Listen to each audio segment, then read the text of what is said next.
राधे राधे, जय माता दी। आप सभी का बहुत स्वागत है हमारे चैनल में। तो आज इस वीडियो के माध्यम से मैं शेयर करने वाली हूँ वट सावित्री व्रत की पूजा सामग्री। वट सावित्री व्रत जो है ना, वो ज्येष्ठ मास के कृष्ण पक्ष की अमावस्या को मनाया जाता है। इसे वट अमावस्या भी कहते हैं। और इस बार ये व्रत जो है ना, वो 6 जून को होने वाला है। 6 जून को वट अमावस्या है। काफ़ी जगह इसकी पूर्णिमा भी मनाई जाती है, पर हमारे यहाँ अमावस्या मनाते हैं।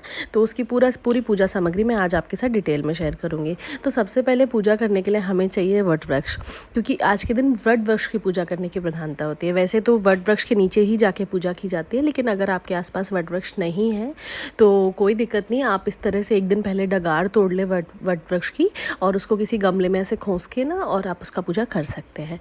डगार जब तोड़े तो इतना ध्यान रखें कि उसमें जो कोपल हो वो ज़रूर हो, क्योंकि व्रत का पारण आपको उस कोपल से ही करना है। अगर आपके पास आसपास वट वृक्ष है ही नहीं, मतलब आपको मिलता ही नहीं, तो आप दीवार पर हल्दी से या गेरू से वट वृक्ष बना लें और गौरी गणेश का पूजन करें, माता पार्वती और शिव जी का पूजन करें, और मतलब भाव की पूजा आप कर लें। उसके अलावा सबसे पहले हमें पूजा में ज़रूरत होगी हल्दी की, क्योंकि हमें जहाँ पे पूजा करेंगे सबसे पहले हम वहाँ हल्दी से लिपेंगे। ये पूजा आपको पूर्व दिशा की ओर मुख करके करनी है। तो जहाँ पे हमें पूजा करनी है वहाँ हम हल्दी से लिपेंगे, या फिर आप चाहे तो गेरू से लीप सकते हैं, आप चाहे तो गाय के गोबर से लीप सकते हैं। हमारे यहाँ गाय का गोबर ईजिली मिलता नहीं है, इसलिए मैं हल्दी से या गेरू से लीप देती हूँ। उसके अलावा हमें चाहिए आटा। आटे से हमने जहाँ पे हल्दी से लीपा है वहाँ पे हम चौक पूरेंगे। आप चाहे तो अष्टदल कमल बनाएंगे, आप चाहे तो रंगोली बनाएंगे, आप चाहे तो स्वास्तिक बना लें।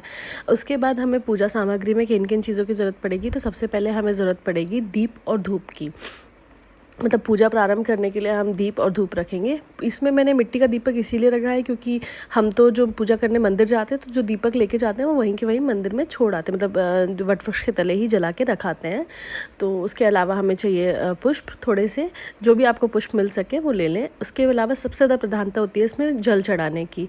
मतलब गर्मियों की पूजा है ना, तो ठंडा ठंडा ठंडा जल हम वट वृक्ष को चढ़ाते हैं। आप चाहें तो मिट्टी का कलश ले सकते हैं, आप चाहें तो पीतल का कलश ले सकते हैं। उसमें 1-2 बूंद गंगा जल की डालने, अगर आपके पास है। नहीं है तो कोई दिक्कत नहीं, लेकिन अगर है तो 1-2 बूंद गंगा जल की उसमें अवश्य डालें। उसके अलावा हमें ज़रूरत पड़ेगी खीप की, मतलब हल्दी, रोली, चंदन, चावल, अबीर, अबरक जो भी आपके पास है उन सब पूजा सामग्री की आपको ज़रूरत पड़ेगी। उसके अलावा हमको चाहिए दूबा। दूबा इजीली आपको कहीं भी मिल जाएगी, वट वृक्ष के नीचे भी आपको दूबा मिल जाएगी, हमेशा लगी ही होती है। उसके अलावा ये अमावस्या है, अमावस्या पे हमारे हवन होता है, सभी जगह हवन होता है। तो अमावस्या पे आप छोटे रूप में, बड़े रूप में कैसे भी हवन कर सकते हैं। मैंने ये कप वाला हवन आपको दिखाया, आप चाहें तो बड़े रूप में कंडे के ऊपर भी हवन कर सकते हैं। उसके बाद हमें आवश्यकता होगी इत्र की। इत्र की प्रधानता सभी पूजाओं में बहुत ज़्यादा है, तो इत्र आप देवी देवताओं को अर्पित करना बिल्कुल ना भूलें। उसके बाद प्रसाद की करते हैं बात। प्रसाद में इस पूजा में क्या क्या लगता है, तो काफ़ी जगह अलग अलग चीज़ें लगती हैं। हमारे यहाँ जो है ना, वो मतलब जो गर्मियों की पूजा है ना, तो ठंडी ठंडी चीज़ें जो भी होती हैं वो चढ़ती है। जैसे सबसे पहले भीगे हुए चने हम चढ़ाते हैं। मैंने आपको सूखे चने दिखाए, हमारे यहाँ भीगे हुए चने चढ़ते हैं। तो भीगे हुए चने आपको चढ़ाने, अगर आपके पास चने नहीं है तो आप चने की दाल भी चढ़ा सकते हैं। और उसके अलावा हमें आवश्यकता होगी मतलब जो ये जो चने चढ़ते हैं ना, मतलब जितनी ठंडी ठंडी चीज़ें होती हैं, चने हैं, खरबूजा है, आम है, ठंडी ठंडी चीज़ें जो होती है गर्मियों की, वो आपको चढ़ानी है। उसके अलावा हमारे यहाँ जो ये बरगोले होते हैं ये चढ़ते हैं। मतलब वट वृक्ष पे इस तरह के फल लगे होते हैं लाल लाल से, आपने कभी देखे होंगे। इसको हम आटे में गुड़ और मोयम डाल के बनाते हैं, इसी से मतलब बरगोले बनाते हैं। और ये जो है ये पुआ है, ये भी इसी आटे से बनता है। मतलब मेरे ससुराल में हर पूजा में मेरी सास पुआ चढ़ाती है, तो उस चीज़ को मैं फॉलो करती हूँ। तो मैं हम भी हर पूजा में पुआ बनाती हूँ। अगर आपके यहाँ चढ़ता है तो आप बना लें। वैसे पुआ अच्छा, खाने में भी काफ़ी अच्छा लगता है, तो इसका भोग लगता है। उसके बाद हमें चाहिए सादा पूड़ी। इन पूड़ियों में नमक नहीं डला है। और कोई भी ऋतुफल हमको चाहिए, खरबूजा है, आम है, ठंडा ठंडा जो भी फल होता है मतलब गर्मियों का, वो आप इसमें चढ़ा सकते हैं। उसकी प्रधानता इसमें बहुत ज़्यादा होती है।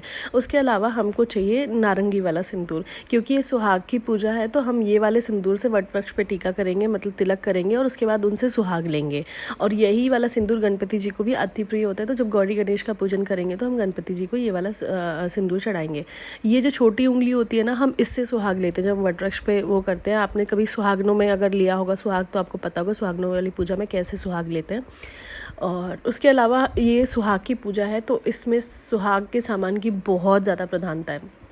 बाकी आप फल वल थोड़ा कम कर ले, एक फल रख दें, मिठाई रख दें, बट सुहाग ज़रूर चढ़ाएं। मैं बोलती हूँ हर पूजा में आप सुहाग ज़रूर चढ़ाएं। तो इसमें मैंने चुनरी लिया है, क्रीम है, बिंदी है, चूड़ी है और महावर है, सिंदूर है, बालों की पोनी है, कंघी है और दक्षिणा रखना बिल्कुल ना भूलें। ये देखिए काजल है। तो सुहाग का जो भी सामान होता है ना वो आप सामान ज़रूर लें। और ये मैंने डलिया भी चढ़ाने के लिए लिया। ये पूरा डलिया सहित मैं वटवृक्ष के नीचे रखाऊंगी। और हमारे तो जो पंडित जी हैं वो ले लेते हैं। अगर आपके यहाँ कोई नहीं है लेने वाला तो आप चाहे तो अपने किसी मतलब मानदान को या अपनी सास को, जेठानी को भी ये दे सकते हैं। उसके बाद इस पूजा में सबसे ज़्यादा महत्व होता है कलावे का। कलावे से ही हमें फेरी देनी है। और आप चाहे तो कच्चा सूत ले सकते हैं, सफ़ेद कलर का आता है कच्चा सूत। मैं कलावे से ही देती हूँ। कच्चा सूत कम मिलता है, कलावा बहुत आसानी से मिल जाता है हर जगह। तो इससे आपको फेरी देनी है। और ये जो चुन्नी है ना, ये वटवृक्ष में मैं लगा के ही मतलब वो दूँगी, फेरी दूँगी। ऐसे मतलब इसको फंसाया जाता है उसमें। पहले चुन्नी या रूमाल कुछ उसमें लगाया जाता है, उसके बाद उसमें जो परिक्रमा दी जाती है। और वट वृक्ष पे मतलब एक विशेष बात यह है कि वट वृक्ष पे जिस कलावे से हम फेरी देते हैं वो कलावा कभी तोड़ा नहीं जाता। मतलब जैसे आप देख रहे हैं यहाँ मेरी पूजा ख़त्म हो गई, मान लीजिए मैंने 7 फेरी दी या 11 फेरी दी, 108 फेरी दी, तो जहाँ ख़त्म हो गई वहाँ मैं इसको तोड़ूंगी नहीं। ये रील को एज इट इज़ मैं उसमें फंसा दूँगी जहाँ मैंने परिक्रमा लगाई है। ये रील तोड़ के मैं वापस घर नहीं लाऊँगी। तो वट वृक्ष पे जो हम कलावा चढ़ाते हैं वो कभी तोड़ा नहीं जाता, वो उसी में फंसा दिया जाता है। तो ये आप देख सकते हैं। सारी चीज़ें मैं एक बार आपको फिर से दिखा देती हूँ कि हमें किन किन चीज़ों की ज़रूरत पड़ेगी। और एक चीज़ का आप बिल्कुल विशेष ध्यान दें कि ये पूजा ना सुहाग की पूजा है, तो आपको एकदम तैयार होके पूरा शोला श्रृंगार करके पूजा करनी है। अगर आप मतलब पहली बार कर रहे हैं तो पहली बार तो काफ़ी लोग शादी का जोड़ा पहन के इस पूजा को करते हैं हमारे यहाँ। मेरी शादी की जो सुहागनें हुई थी वो वट सावित्री व्रत के दिन ही हुई थी। और पहली बार में जो ना धान पान से दी जाती है, मतलब पहली बार जो होती है वो थोड़ा विस्तृत रूप से दी जाती है।